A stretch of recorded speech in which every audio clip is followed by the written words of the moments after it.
कुछ ऐतिहासिक तथ्य भी जुड़े हैं। गांव के बुजुर्ग बताते हैं कि पर्यावरण संरक्षण का यह संकल्प सदियों पहले पृथ्वीराज चौहान के काल में लिया गया था। बाद में जब यह गांव जोधपुर रियासत का हिस्सा बने तो तत्कालीन जागीर को रियासत का फरमान मिला कि राठौड़ वंश के पूजनीय होने के कारण नीम के वृक्ष को संरक्षित किया जाए।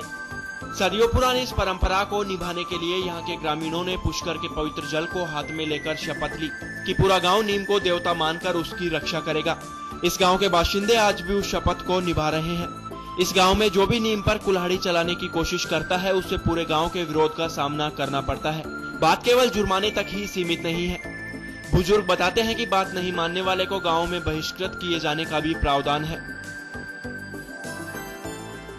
हम 5 पंचों को जाके बात दर्शाते हैं, वो इकट्ठे होके पंच 5 और उसका नेम बना के 11,000 उसको दंड करते हैं हम, और 11,000 रुपया जुर्माना करके उसको हम कबूतरदान में डाल देते हैं।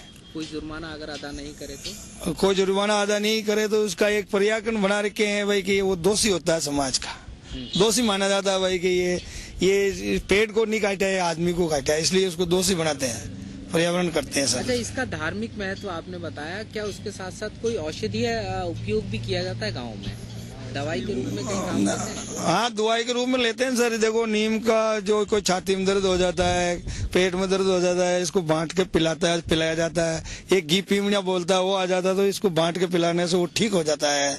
इसके नीचे माचा डाल के सो जाता है तो मुंह कड़ा हो जाता है। ये बहुत कहता है कि जी गाँव में नीम और भरनो बड़े क्यों मरनो, मतलब दवाई का उपयोग में ज्यादा आता है। भगवान का रूप का एक ये पेड़ है, बरसात को कैच करता है। मतलब कई बातों की सोच है इस नीम से, और नीम से कई बातों का सुधार है। और नीम सरियाली रहता है, छाया होती है, इनका पेड़ के कोई हूड़ नहीं आती है, नीचे जमीन पर भी गिर जाता है, ये दिक्कत नहीं देता किसी को ही। और इसका पानड़ा भी है तो उसका खाद हो जाता है, जमीन में कुछ गुण करता है। इनकी चीजों के लिए है सर ये। आज इस गांव में नीम के पेड़ों की संख्या लाखों के आंकड़े को पार कर चुकी है। गांव के लोगों के अनुसार बात केवल नीम के पेड़ की नहीं, बात पर्यावरण संरक्षण की है। यही कारण है कि सदियों पुरानी ये परंपरा अब इस गांव की जीवन पद्धति का हिस्सा बन चुकी है।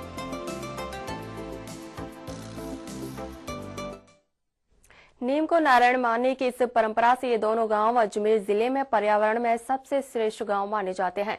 साथ ही अब गांव पर पर्यटकों की नजरें भी पड़ने लगी हैं। इस अनूठी परंपरा के चलते इन गांवों में जिले के अन्य गांवों की अपेक्षा तापमान में गिरावट भी महसूस की जाने लगी है। खूबसूरत पहाड़ियों की तलहटी में बसे इन गांवों की ओर अब शहर के लोग भी आकर्षित होने लगे हैं। शहरवासियों ने बड़ी संख्या में यहां अपने फार्म हाउस आबाद किए हैं। कई होटलें भी यहां बुलंद होने लगी हैं। कहने को तो इस गांव में बहुत कुछ बदल रहा है, लेकिन नहीं बदली जा रही तो नीम को नारायण मानने की परंपरा। यहाँ अपना फार्म हाउस बनाने वाले गजलकार सुरेंद्र चतुर्वेदी बताते हैं कि जब उन्होंने यहाँ जमीन ली तो ग्रामीणों ने उनसे भी इस परंपरा की पालना की शपथ दिलवाई थी। चतुर्वेदी का मानना है कि इस परंपरा के पीछे केवल गांव के पूर्वजों की किसी शपथ की प्रतिबद्धता नहीं है, इस परंपरा के और भी मायने हैं। वे बताते हैं कि नीम को ही संरक्षण शायद इसलिए भी है क्योंकि औषधीय गुणों से भरपूर नीम की वजह से ही इस गाँव के लोग आज भी बीमारियों से दूर हैं। हार्ट अटैक, डायबिटीज जैसी बीमारियों के पीड़ित इस गांव में ना के बराबर हैं। अब लोग बागों का ध्यान इन दोनों गांवों की ओर आने लगा है और लोग बड़ी बड़ी होटल बनाने लगे हैं। इस गांव के अंदर बड़ी धर्मशालाएं बन रही हैं, बड़े फार्म हाउस बन रहे हैं और सारे लोग एक तरीके से खिंचे हुए चले आ रहे हैं। और एक ताजुब की बात है कि इस गांव के अंदर शायद अजमेर जिले के सबसे ज्यादा मोर भी हैं। लगभग 10,000 मोर इस गांव के अंदर हैं जो सारे इन पेड़ों के साये में बैठते हैं।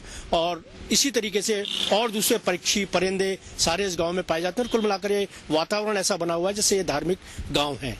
पृथ्वीराज के टाइम से, राजा पृथ्वीराज के टाइम से ये गांव इस परंपरा का निर्वाह कर रहा था, लेकिन आजादी के बाद एक नए सामाजिक नियम बन गए हैं और सामाजिक नियम के तहत अब ये है कि कोई भी पेड़ की डाल अगर काटता है तो 5100 रुपए उसके जुर्माना ग्राम पंचायत की तरफ से लगता है।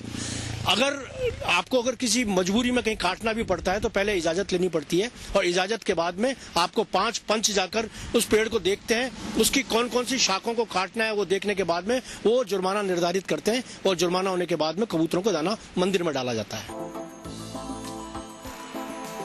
गांव की यह अनूठी परंपरा उन पर्यावरण संरक्षण करने के खोखले दावे करने वाली संस्थाओं के लिए एक बड़ी सीख हो सकती है, जो एसी कमरों में बैठकर प्लान बनाने और लागू करने की कोशिशें करते हैं।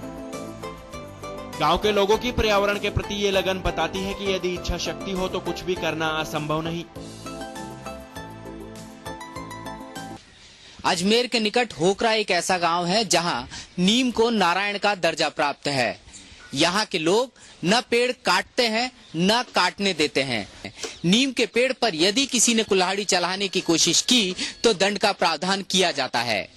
एचबीसी न्यूज के लिए अजमेर से कैमरामैन पवन अटारिया के साथ मनवीर सिंह। एचबीसी विशेष में फिलहाल इतना ही। आप देखते रहिए एचबीसी न्यूज। नमस्कार।